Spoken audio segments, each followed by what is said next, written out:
Arthur's New Puppy by Marc Brown, and read to you today by Gammy. Arthur loved his new puppy, and Pal loved Arthur. "He's a very active puppy," said Arthur. "He's a very naughty puppy," said DW. "Don't worry," said Arthur. "I'll have him trained in no time." "Here's your new home," said Arthur. "You'll have the whole garage to yourself."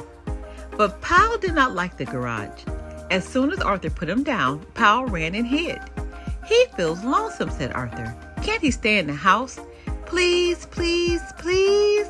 "Oh, all right," said Mother, "but only for a day or two." Arthur made a cozy spot for Pal in the kitchen.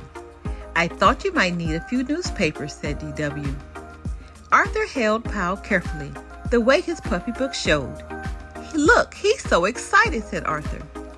"Look at your pants," said DW. "You have excitement all over them." "It's okay," said Arthur. "He's just a baby."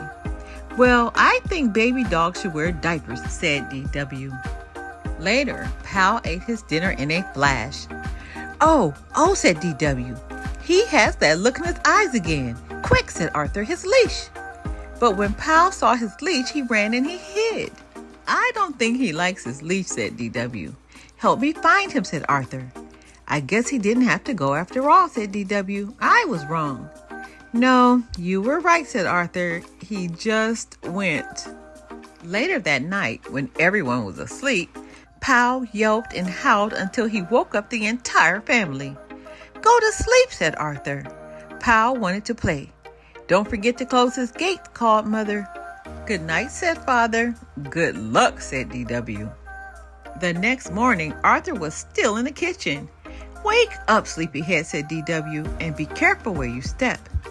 "Oh, no," said Arthur. "I forgot to close Pal's gate." "Here's your scooper," said Mother. "You think this is bad," said Father. "Wait until you see the living room." Pal looked very proud of himself. "My new drapes," cried Mother. "My doll," screamed DW. "Bad dog," said Arthur. "Pal is moving to the garage," ordered Mother. "Here's the key to the garage," said Father. "I'll help you move his things after dinner." Father put the key on the hall table. Arthur packed up Pal's things and went to get the garage key, but it was gone. The whole family searched for the key. Pal watched. "It has to be here somewhere," said Mother, but the key was nowhere to be found. "It looks like you can stay in the house for one more night," said Arthur. "I heard Mom and Dad whispering," said DW, "and Pal's in big trouble.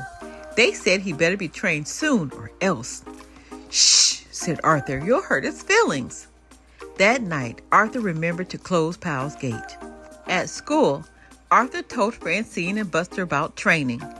"I'm going to teach him to do all kinds of things," said Arthur.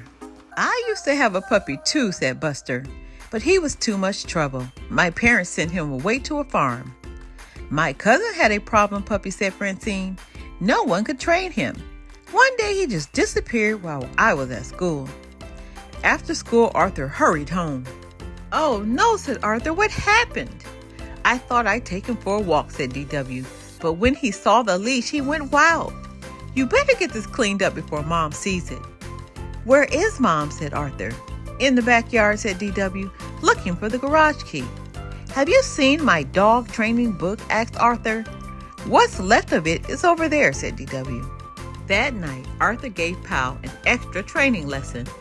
"I'll help you train this beast," said DW. "Let me get my whip." "No," said Arthur. "Dogs respond better to love." "Watch," said Arthur. "He's getting better." "Sit," said Arthur. "Lie down," said Arthur. "Stay," ordered Arthur. "I know something he'll understand," said DW. "Time for a walk, Pal." "He just needs a little more work, that's all," said Arthur. But Pal needed a lot more work. Arthur set up training school in the backyard. On Monday, they worked on sit. On Tuesday, they worked on down. Wednesday was stay day. By Thursday, Pal was doing tricks. "Good dog, Pal," said Arthur. Arthur decided to put on a puppy show for his family. "When they see how well you're trained, they'll never send you away," said Arthur. Arthur got up early Saturday morning to give Pal a bath. After breakfast, Arthur's family took their seats. Welcome to Arthur's Puppy Show, said Arthur. He held his breath.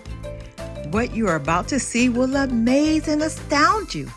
If Pal amazes us anymore, our whole house will be destroyed, said DW. Arthur clapped his hands. Come, he said, and Pal came. Sit, said Arthur, and Pal sat. Down, said Arthur. Down went Pal. Pal even did a trick. Good dog, said Arthur. He is a good dog, said Mother. You mean he won't have to live on a farm, asked Arthur. Of course not, said Father. Not even in the garage. No one noticed Pal run behind the rose bushes. When Pal returned, he sat up and wagged his tail. Look, he has something in his mouth, said DW. It's the key to the garage, said Arthur. Good boy, Pal, said Father. Amazing, said Mother. That night, Arthur gave Pal a special dinner. Time for your walk, Pal, said Arthur. I'll get your leash. For Arthur couldn't find it anywhere. It was on the hook a minute ago, said Arthur. I know I left it there. I'll help you look, said DW. Mother and Dad helped too. It has to be somewhere, said Arthur. No one noticed Pal run behind the rose bushes. The end. We have so much more to learn. Be blessed.